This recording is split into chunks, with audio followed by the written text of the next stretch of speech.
Good morning, Lynx kids. This is Michelle again with your STEM challenge for the week. It's a mystery.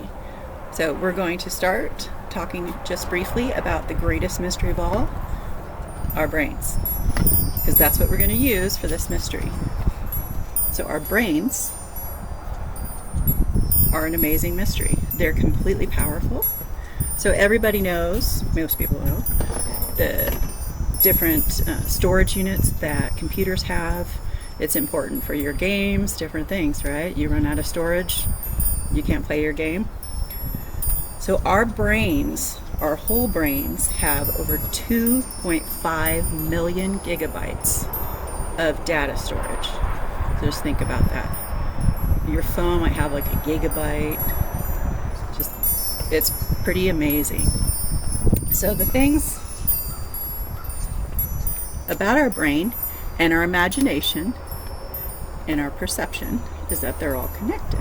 Our brain runs all of these things. So perception, or to perceive something, means your ability to know something or understand something through your sight, your hearing, your touch, any of your five senses, and that's how you perceive things. We perceive things out in the world. That's how we understand them. But our brains are the ones that process that. So our imagination and what we imagine, so what we imagine a smell might smell like, and then when we perceive it through our nose, our imagination can actually change that. So just a quick fun thing, if you want to try this, imagine and just really go wild with your imagination. Imagine drinking some lemonade, nice tart, sweet lemonade, a little sour, and just think about this. Think about the hot summer day, all the things that go with the lemonade, and then drink a sip of milk, and see what that does to your taste buds because of your imagination. So try that out. But your imagination actually affects the way you perceive the world, which means everyone's perception is different. We use our imagination to solve It's a Mystery. We're going to do that with a couple items around the house.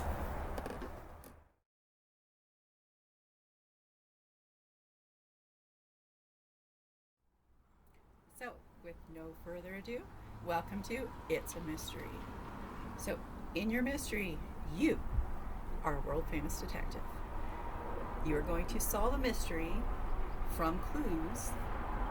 Imagine the mystery and solve it from clues that you will receive from a client. It could be your parents, it could be your siblings. 5 items or more found around the house. They can be spoons, different things, whatever somebody can think of. You have 5 minutes to imagine this mystery that went on around these 5 items and solve it using them as the clues. And then 2 minutes to present your amazing powers of deduction to your client. As a world famous detective, I was given a mystery to solve involving a dragon squeaky toy that was stolen. The missing dragon squeaky toy has devastated my client, and he presented me with clues to help me solve this for him and find his squeaky toy. So my client Rocky presented me with the evidence from the crimes. We have a parrot feather,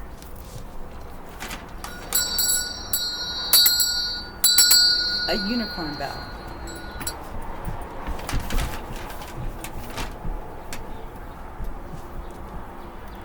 a mini nutcracker,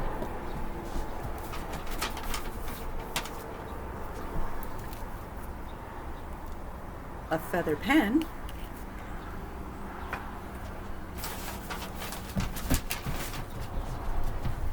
and a rough piece of obsidian.